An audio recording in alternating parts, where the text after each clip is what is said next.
Día. Buenos días, gracias por atendernos, ¿eh? Por favor, un placer. ¿Se puede leer como la antesala de lo que ocurre en la provincia de Buenos Aires o es erróneo? Buenos Aires tiene su propio ADN, su propia lógica, o sí puede ser una parte que es el retroceso del oficialismo en diferentes distritos. Bueno, primero esta es una elección exclusivamente provincial, de cargo ejecutivo. Fue a votar bastante gente, digamos, por casi la misma cantidad que hace 4 años atrás en el mismo tipo de elección, de manera que ya, digamos, lo vuelve particular. Una elección con con unos ejes de debate, digamos, muy correntinos, de manera que las fuerzas nacionales estaban fuera de discusión, ¿no? Digo, tanto el peronismo, kirchnerismo, como la Libertad Avanza, eso por un lado. Luego, decir que sí, efectivamente, en Corrientes hay digamos, bastante rechazo a la gestión del presidente Milei, con obviamente una provincia que depende mucho del empleo público, con mucho temor de que acá la motosierra vaya en contra de mucha gente, y también tener en cuenta que un candidato de la Libertad Avanza poco conocido, y últimos 15 días para el gobierno nacional muy complicados políticamente, que por supuesto, digamos, se terminaron de llevar este resultado en donde era esperado, ¿no? Digamos que la Libertad Avanza saliera cuarto con no más de 10% de los votos. Bien, es confirmatorio de la ola de rumores sobre el presunto pago de coimas, exacciones ilegales, sobreprecios y la confirmación en el resultado de Corrientes para parte de la opinión pública,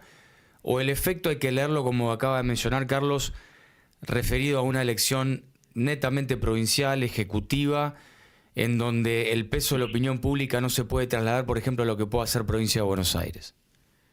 Sí, yo creo que son dos situaciones muy distintas. Me parece que aún perdiendo la Libertad Avanza en la provincia de Buenos Aires, obviamente va a superar su caudal de voto del año 2023.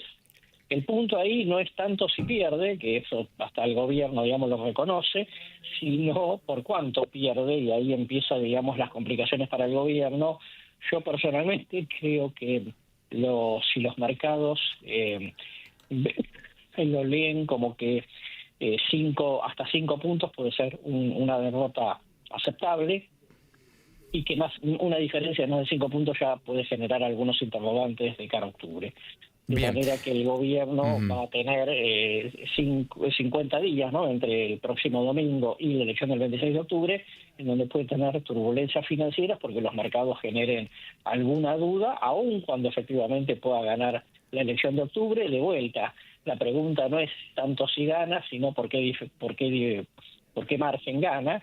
Y si es una victoria, digamos, pero por ahí queda un poco deslucida, ¿no? Con lo cual, digamos, ahí están los puntos que hay que analizar luego de la elección, ¿no? Bien, el gobierno en los primeros días ha optado por el mutismo, luego hubo algunos activos de negar estas presunciones y marcar que son operaciones claramente de los servicios, operaciones políticas infundadas. Ahora, en la opinión pública, hasta tanto no haya una decisión del presidente respecto de desprenderse de algunos mencionados, ¿no se va a revertir este efecto negativo? ¿Cómo lo ve? Bueno, es que en el corto plazo se desataron los demonios, ¿no? Digamos, el gobierno que tiene falta de reacción. Segundo, no tiene una estrategia coherente, ¿no?, como para despejar dudas. Y tercero, que al pasar el tema en manos de la justicia, más las sorpresas que pueden haber por el camino de nuevos audios o videos, hace la situación muy incontrolable, ¿no? Entonces yo creería que esta próxima semana del gobierno tampoco va a ser buena, salvo que se produzca algún hecho excepcional, y en un contexto en donde la economía tampoco ayuda, ¿no? Carlos, esto para el escenario de lo que le resta del mandato al presidente, ¿le significa que no pueda poner en marcha efectivamente esta especie de segunda fase que tanto se habló después de octubre? Que en octubre haya un escenario, no sé, algunos especulaban con cierre cambiario, problemas que desaten en una crisis más profunda? ¿Cómo lo analiza? Sí, me parece que es una muy buena pregunta, porque primero el gobierno, obviamente, aun cuando le vaya muy bien, va a estar muy lejos de tener una mayoría en las cámaras, ¿no? Entonces, va a gobernar los 4 años con la necesidad de ir generando consensos con algunos sectores de oposición. Eso ya per se, digamos, le va a obligarlo a moderar sus reformas estructurales, ¿no? La laboral, la jubilatoria, la impositiva. Y es sobre todo un interrogante sobre cuál va a ser el balance de Milei mirando en el 2027. Uh-huh. Entonces, si encima tiene una victoria, pero una victoria un poco deslucida por todos estos elementos que estamos señalando, entonces los mercados van a leer como que no va a llegar con el suficiente aval, la suficiente legitimidad para impulsar esas reformas, y los dialoguistas no van a estar en una posición de negociación más dura respecto a cuánto finalmente se lee que hay un aval social en ese sentido, de forma que yo diría que es un último mal tramo de campaña electoral para el gobierno. Yo creo que va a tener 50 días con algunas dificultades, ¿no? Bien, Carlos, uno presume que gran parte del ajuste, algún sector de la población lo sumió en la espalda con esto que se produce en las sociedades entre el pueblo y los líderes, que es el índice de confianza, depositar valores positivos, entender que esa persona es como un puente hacia una situación mejor. Quizá en algún momento gran parte de los argentinos depositaron en Milei esa figura o esa construcción imaginaria. ¿Se ha roto eso? ¿Vamos a otro esquema de representación con el presidente?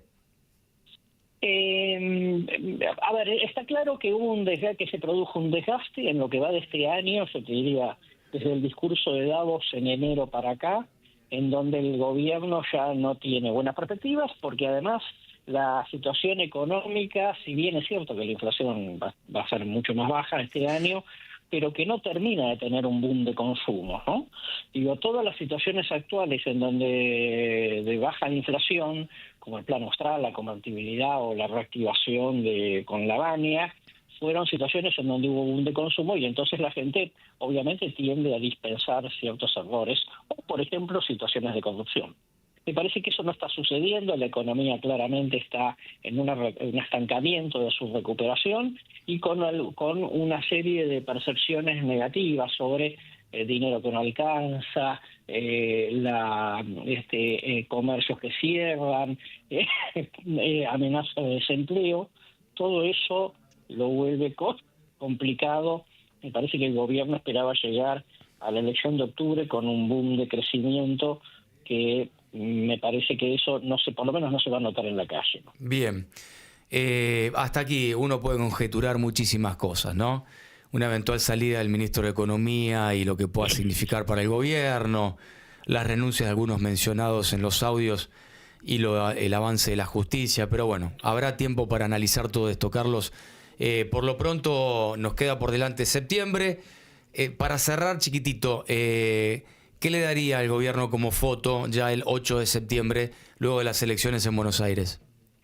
A mí me parece que el gobierno va a tener una foto con preocupación, ¿no? Porque primero, además, el presidente dijo que la libertad raza, eso ya está claro que no va a suceder el 7 de septiembre. No esperaba, creo, que encontrarse con esta situación. Es un gobierno que sigue como un boxeador grogui, ¿no? Sin falta de reacción, en el centro del ring. Todo esto, digamos, no se va a resolver en esta semana. Entonces me parece que en ese marco, yo diría, el gobierno va a tener un 8 de septiembre donde va a tener que ajustar clavijas seriamente de cara a la elección del 26 de octubre. Carlos, como siempre, gracias por el tiempo, ha sido muy amable, ¿eh? No, por favor, hasta luego. 10 de la mañana, 48 minutos. Antes de la pausa, el señor Hernán Héctor Cabrera nos comenta más información deportiva, Negrito. Bueno, no pudo ser para Lío, perdió la Leagues Cup, perdió ante Seattle, 3-0, la verdad, partido para el olvido de los muchachos.